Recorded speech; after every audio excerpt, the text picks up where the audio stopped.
Deuxième partie de Sport Magazine. Nous parlons dans cette deuxième mi-temps du tournoi archidiocésain de football de Lomé, organisé par l'aumônerie du sport de l'archidiocèse de Lomé. Un tournoi religieux, je vais dire.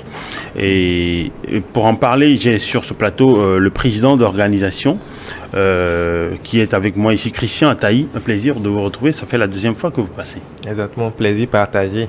Helmut, bonjour à tous les téléspectateurs. Alors, on a également Donald Bassinga, qui est également membre de la cellule de communication autour de l'événement. Un plaisir de te retrouver. Plaisir partagé. Bonjour et bonjour, chers téléspectateurs. Alors, je précise que vous avez plusieurs casquettes également, puisque vous êtes également un confrère en quelque sorte. Tout à fait. Vous êtes impliqué dans le football togolais. Alors, pour parler de ce tournoi archidiocésain de football, la première édition, j'ai envie de vous poser comme question pour commencer. Comment est-ce que vous en êtes arrivé à organiser un tel tournoi d'envergure pour rassembler 81 paroisses? C'est énorme. Oui, c'est énorme, mais bon, cela vient du constat selon lequel on a beaucoup plus l'habitude de promouvoir les talents en ce qui concerne le chant, la danse, la musique. Mais on a constaté que ceux qui avaient du talent dans le domaine footballistique, sportif, étaient mis à côté au niveau de l'église. Ce qui fait que pour cette première édition, on a voulu mettre ces jeunes-là bourrés de talent qui n'avaient pas à s'exprimer au niveau de l'église ensemble au niveau de leur paroisse pour compétir et voir ce que ça pouvait donner. Donc voilà comment on en est arrivé à ce projet. Et ce projet a principalement pour objectif de rassembler ces jeunes-là autour d'une passion commune, les fédérer autour du ballon rond pour créer une certaine symbiose. Et vous avez des messages précis que vous passez lors de ces rassemblements, de ces matchs? Pas des messages précis que nous allons donner à ces joueurs-là, à part les messages de paix, de fair play, de convivialité. Mais le travail se fait beaucoup plus en amont, au niveau des curés de ces paroisses-là. Voilà. Alors, deuxième question.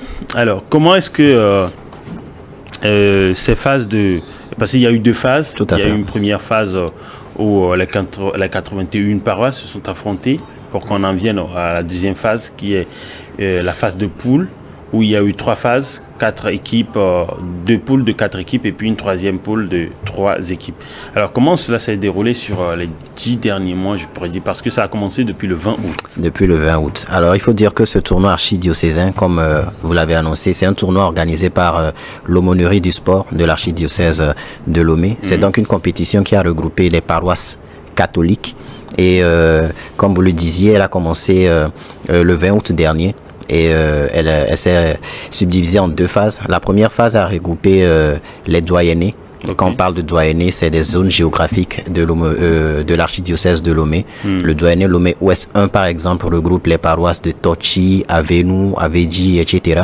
Donc, chaque doyenné avait la responsabilité d'organiser sa compétition et de dégager un champion.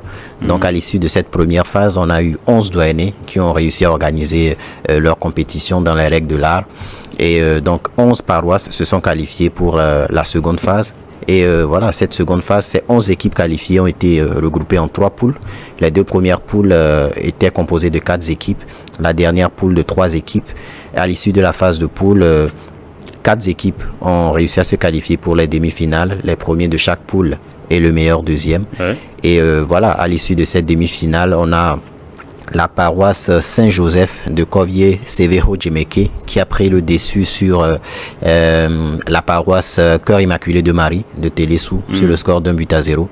Et la seconde demi-finale a vu la qualification de la paroisse Jésus Bon Pasteur d'Agoué Asieye face à la paroisse Immaculée Conception de Nyekonakwe. Ce qui fait que la grande finale, qui aura lieu le dimanche 12 mai prochain, mettra aux prises la paroisse Saint-Joseph de Covier, Severo Djemeke, à la paroisse Jésus Bon Pasteur d'Agoué à Sillé. Voilà un peu. Alors, président du comité d'organisation, quand tout à l'heure, mon ami il parlait des règles de l'art. On l'avait évoqué ici également lors de votre premier passage. Comment est-ce que vous vous êtes assuré pour que les conditions soient respectées dans les paroisses, pour que on n'ait pas à assister à ce qu'on appelle souvent à des demandes de renforts qui ne soient pas ces renforts qui ne soient pas également dans l'église? La condition principale pour participer à ce tournoi était d'être chrétien catholique. Okay. Donc chrétien catholique, on parle de catholicité quand vous êtes baptisé. Donc au départ, la règle était stricte. Rien que les chrétiens catholiques baptisés. Ouais. Mais suite aux demandes de certaines paroisses, on a allégé un peu, on a ajouté un peu d'eau dans le vin et on a autorisé certaines paroisses qui avaient des difficultés à mettre en place une équipe de 23 joueurs à pouvoir ajouter des non-baptisés. Et la condition pour pouvoir ajouter des non-baptisés, c'était qu'il fallait la signature du curé de la paroisse pour dire ils sont de notre paroisse, mais ils ne sont pas encore baptisés. Donc ça a été clair. Et tous les joueurs qui ont participé au tournoi, ils ont eu des licences. D'accord. Des licences à leur nom. Maintenant, les licences ne suffisent pas non plus. C'est là où maintenant il y a le contrôle d'identité. Donc arriver sur le terrain, avant même de fouler le terrain pour le début du match, il y a le contrôle d'identité qui se fait. Et ce contrôle, selon le règlement, se fait sur la base de la présentation de la licence, la présence effective du joueur et la présentation de sa carte d'identité. Donc, soit la carte d'identité nationale, le passeport ou la carte d'électeur. Et pour les élèves qui n'ont pas encore 18 ans, ils sont autorisés à présenter leur carte scolaire. Ok. Donc, voilà. Et vous avez l'impression d'avoir atteint les premiers objectifs, sinon la quasi-totalité, puisque la finale n'est pas encore jouée?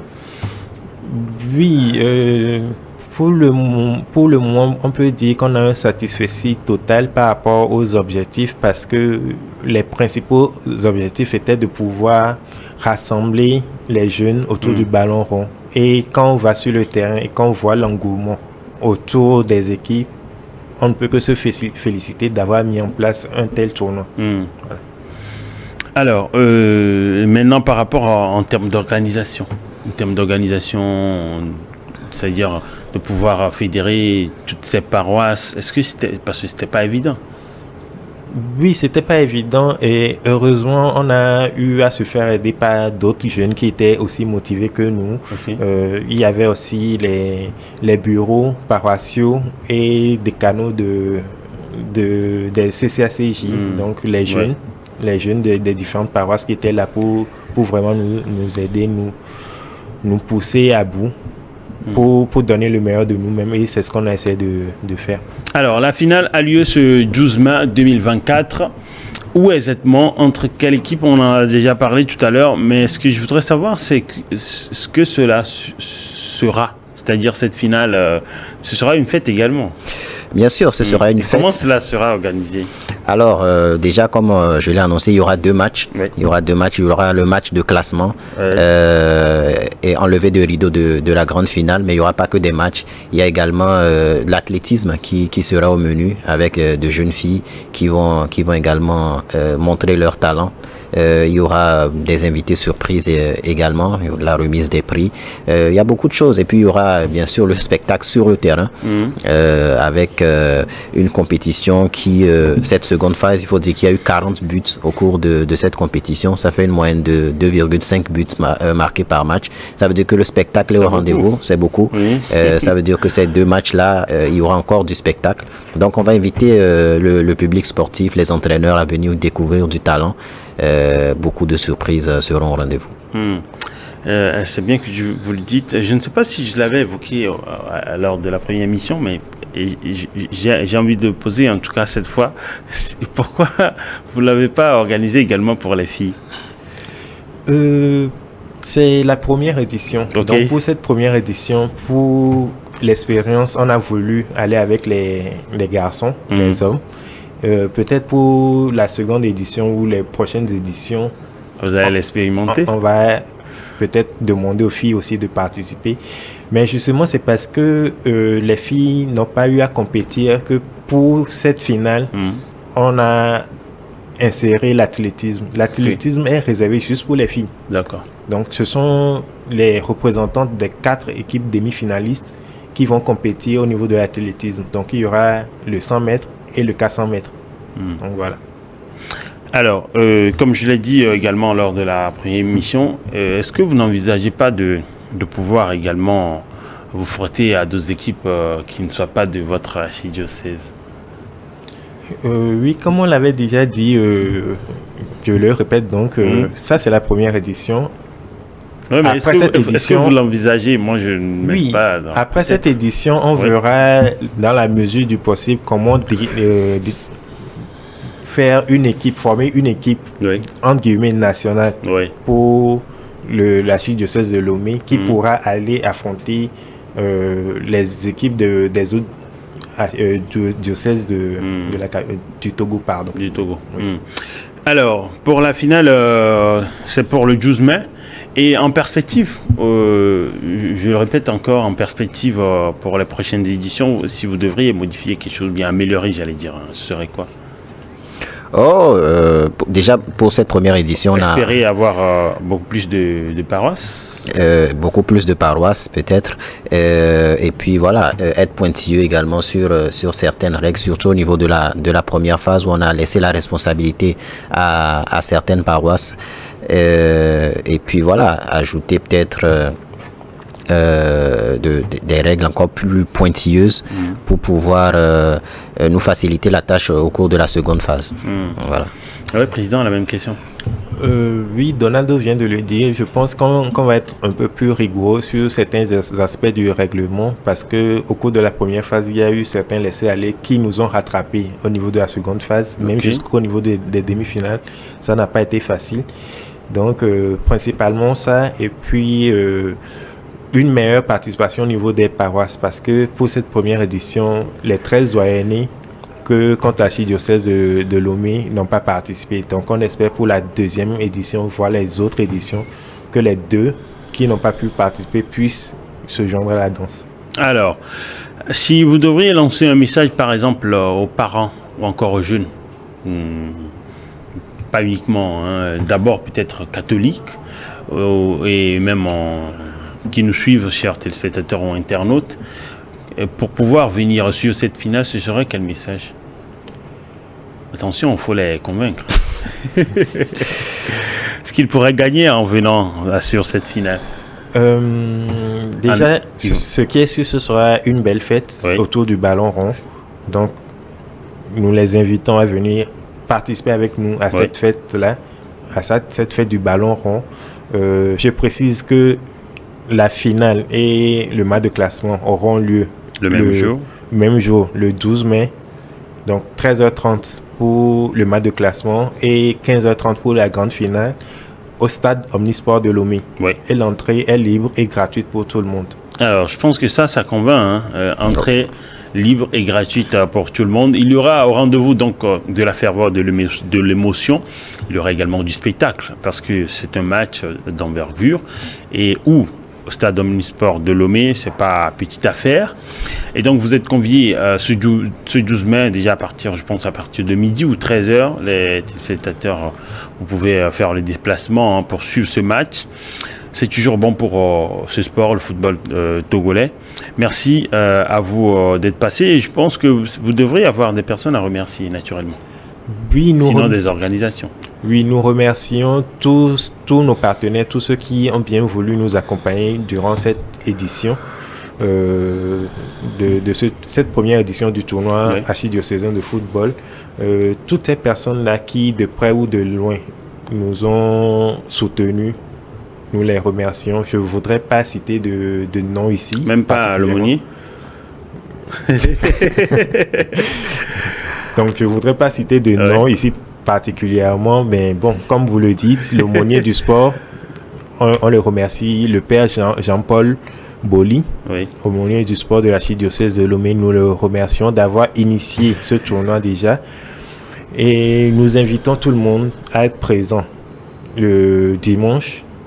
Déjà à 13h, les guichets seront ouverts, les portes seront ouvertes pour que vous puissiez accéder. Et je rappelle encore une fois, c'est libre et gratuit. D'accord. Entrée libre et gratuite. Merci également, Charmy, d'être passé dans cette émission également. Merci à vous. Alors, je précise que vous êtes Donaldo Bassinga, membre de la cellule de communication autour de ce tournoi archidiocésain de football de Lomé. Et également, il y a eu Christian Ataï, qui est le président du comité d'organisation. Merci à vous deux d'être passés dans cette deuxième partie de Sport Magazine. Un plaisir d'avoir eu surtout vous, votre attention, vous, nos chers téléspectateurs et internautes. Merci d'être restés avec nous. Bonne suite dans le programme sur Une Fois.